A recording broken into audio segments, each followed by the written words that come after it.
Welcome to Women in Progressivism.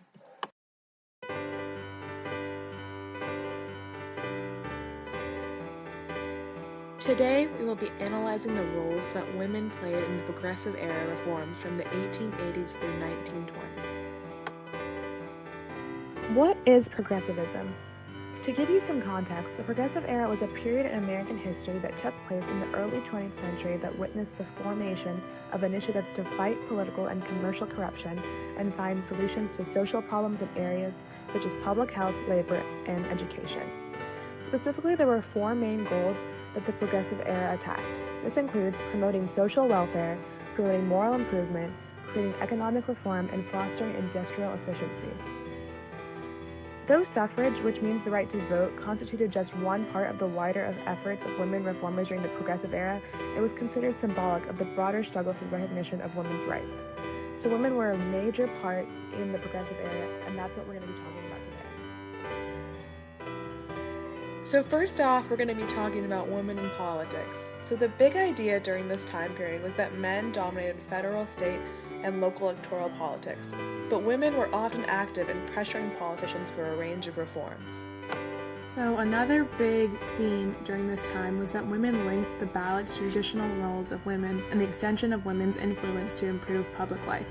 So even though women's suffrage was a big deal during this time period, it attracted few African Americans, immigrants, and working class women. So starting first in Wyoming, by 1919, 39 states had extended suffrage to women for some elections, and 15 allowed full voting rights. So the National American Women's Suffrage Association was formed in 1890, and it was a merger of the National Women's Suffrage Association formed in 1869 and the American Women's Suffrage Association formed in 1869. So this organization was the largest and most important suffrage organization in the United States and was the primary promoter of women's rights to vote. This organization promoted constitutional amendment guaranteeing voting rights for women and was instrumental in winning the ratification of the 19th Amendment in the United States Constitution in 1920. Muckrakers were also an important part for women during this time period. So even though muckrakers were mostly men, there were a few women. One of these most notable women included Ida Tarbell, and she was a leading muckraker and magazine editor, and she exposed the corruption of the oil industry with her 1904 work, A History of Standard Oil. Women were also big in peace and activism. So the Women's Peace Party was founded in 1915 by Jane Addams and Carrie Chapman Catt. So this organization was founded in 1915 and was the first autonomous national women's political organization in the U.S. It was considered the most radical organization of its time. The chairwoman was Jane Addams. Its main purpose was for women to connect the responsibilities of the home with political rights. So after the U.S. entered World War I, women peace activists split. So Catt advocated women's suffrage as a war measure, while Jane Addams and Charlotte Perkins Gilman wouldn't support the war.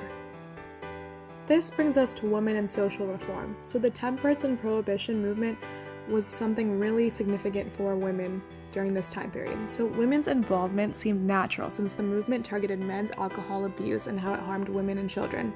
So at first, the temperance movement sought to moderate drinking, then to promote resisting temptation to drink. Later, the goal became to outright prohibition of alcohol sales. So one of the most notable organizations that contributed to the prohibition movement is the Women's Christian Temperance Union.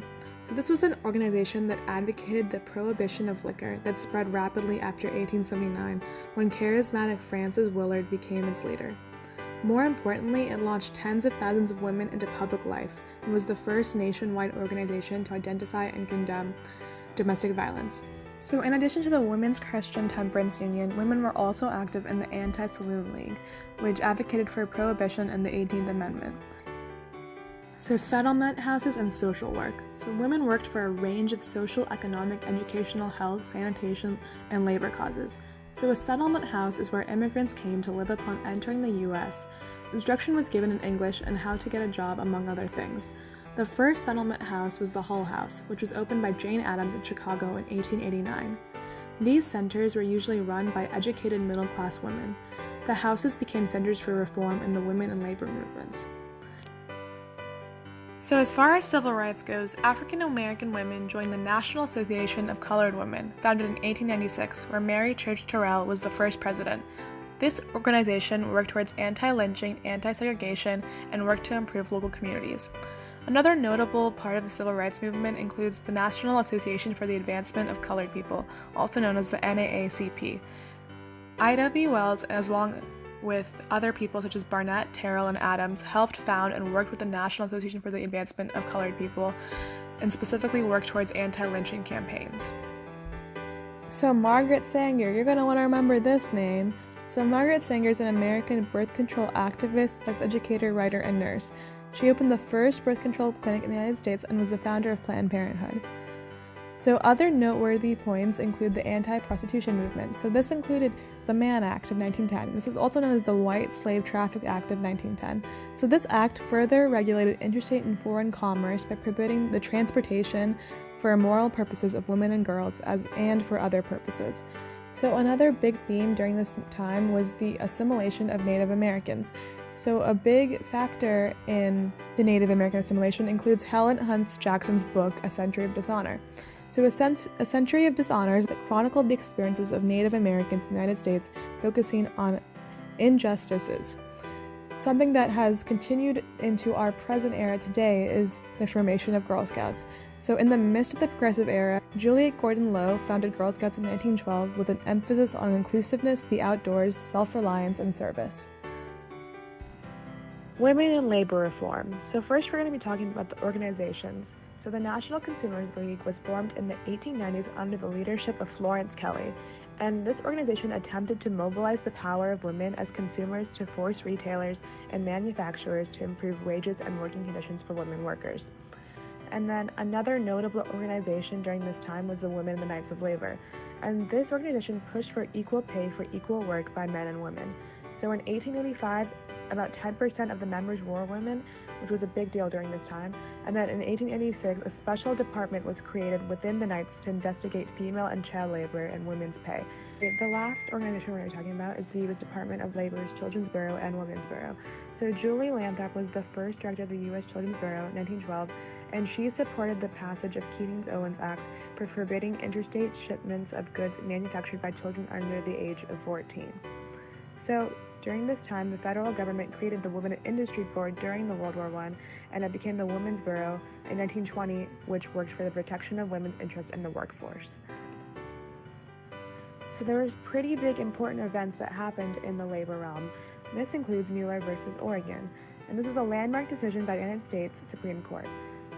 Women were provided by state mandate lesser work hours than allotted to men. This posed the question whether women's liberty to negotiate a contract with an employer would be equal to a man. And additionally, so was the Triangle Shirtwaist Factory Fire, which happened over a century ago in New York City. And it may not seem that it would be relevant today, but it is, as it was a tragedy that opened the nation's eyes to poor working conditions in garment factories and other workplaces and set in motion a historic era of labor reform. We're going to recap everything that we talked about in this video, specifically about what the Progressive Era was again and how women were a big influential factor within it. So the Progressive Era, as I said earlier, was the movement developed to combat political and commercial corruption through initiatives including public health, education, and labor. It was driven by women seeking to claim a role in society, combating the image of women whose place belonged in the home, a place symbolized by fashion and gossip. So as you can see in this picture, that image is crystallized in the image of the women's sphere of political cartoons in the Progressive Era that illustrated a woman gazing over the fence in hopes of escape. The caption condenses the popular opinion and a warning about what would happen if women were to escape the domestic sphere. So the caption is hidden, but I will read it to you. And underneath the cartoon it says, "A woman devotes her time to gossip and clothes because she has nothing else to talk about. Give her broader interests and she will grow to be vain and frivolous." So thanks to the women of this era, this mentality has changed to be much more progressive and indicative of what a woman can truly be capable of. It's important to note that change didn't happen all at once. Rather, it happened one wave at a time.